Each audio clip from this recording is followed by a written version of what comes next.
Have you ever felt like you're intelligent in your own language, but when you speak English, you sound average? Like your ideas are strong, but your words don't carry the same weight? That's not a vocabulary problem. That's a structure problem. Structure?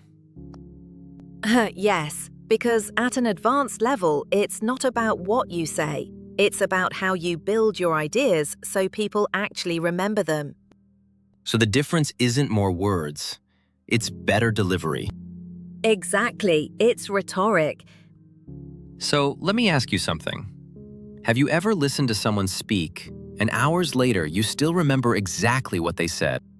Yes, and most people think that's charisma, but it's not. It's structure. It's rhetoric. It's the way ideas are built so the brain can hold on to them.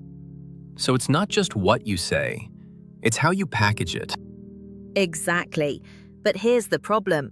The moment advanced learners hear technique, they feel uncomfortable. They think it makes them sound fake. I felt that. Like, if I try too hard, I lose authenticity. But good rhetoric doesn't make you fake. It makes you clear. Most C1 speakers are already correct. Their grammar is fine. Their vocabulary is fine. But they sound flat. I hear that all the time. Someone says, "Our profits grew by 10% because we worked hard." And technically, it's perfect, but no one remembers it. Exactly, because there's no structure the brain can grab onto.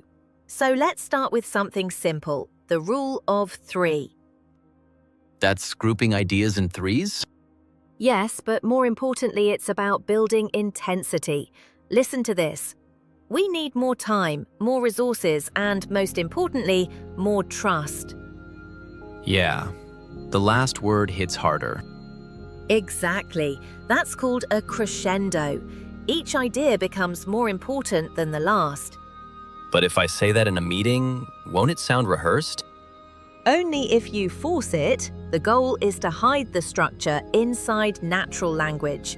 People shouldn't notice the technique. They should just feel clarity. So the structure is there, but invisible. Exactly. And when it's invisible, it creates rhythm. And rhythm is what makes ideas stick. All right, let's do today's mystery quiz. Aristotle talked about 3 pillars of persuasion: ethos, pathos, and one more. What's the third? A. Chronos. B. Logos. C. Kairos. Chronos is time. Kairos is timing. So it has to be logos, logic. Sounds convincing. Let's check that later. But structure alone isn't enough, right? Exactly, because structure organizes ideas, but framing changes how people see them. You mean like metaphors? Yes, a good metaphor helps people understand something complex through something simple. For example, if you say the company is in crisis, that's clear. But if you say the company is in a storm, now people can imagine it. And then you can extend that idea. Exactly. You can say, we need to steady the ship, or we need to look at the horizon. Now everyone shares the same mental image. So you're not just describing the situation, you're shaping how people see it. Exactly. At an intermediate level, you describe reality.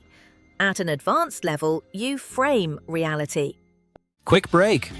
If you're finding this deep dive helpful, do us a huge favor. Hit that like button and subscribe to join our global community of advanced learners.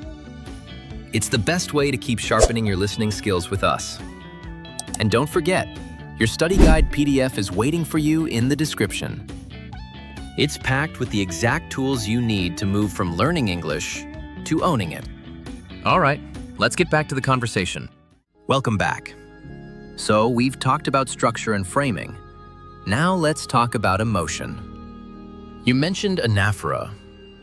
Yes, anaphora is repetition at the beginning of sentences, and it's one of the strongest tools in spoken English. Can you give an example? We will not give up. We will not slow down. We will not fail. That sounds powerful. It works because repetition builds tension. Each sentence adds more energy. But I always worry about sounding too dramatic. That's a good instinct. So here's the rule. Only use it when the idea is important. If the message is small, the technique feels exaggerated. So the problem isn't the technique, it's when you use it. Exactly. What about contrast? That's antithesis. You combine two opposite ideas. For example, short-term pain, long-term gain. That's very clear. Because contrast creates attention. When two ideas are different, the brain focuses. So instead of just giving information, you create impact. Exactly. That's what advanced speakers do. They don't just communicate ideas, they shape how those ideas are felt. So maybe the real problem isn't vocabulary. It's confidence and intention. You stop being careful and start being expressive.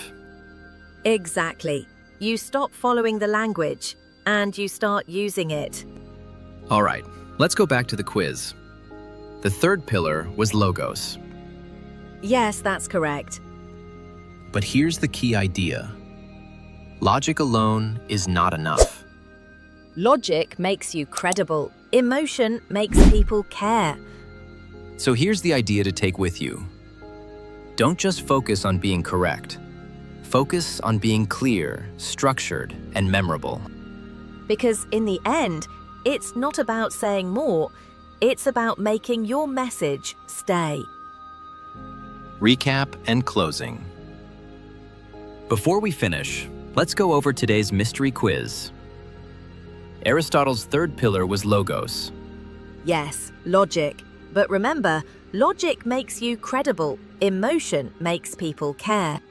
Let's recap the C1 toolkit from today. We covered rhetoric, the rule of three, and the crescendo for building intensity. We explored metaphors for framing reality, Anaphora for emotional impact, and Antithesis for creating clear contrast.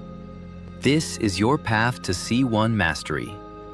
Don't just focus on being correct, focus on being structured and memorable. Download the study guide in the description to practice these techniques with real-world exercises. We want to know, which of these will you try in your next meeting? Let us know in the comments. See you in the next episode of English Lab. Bye!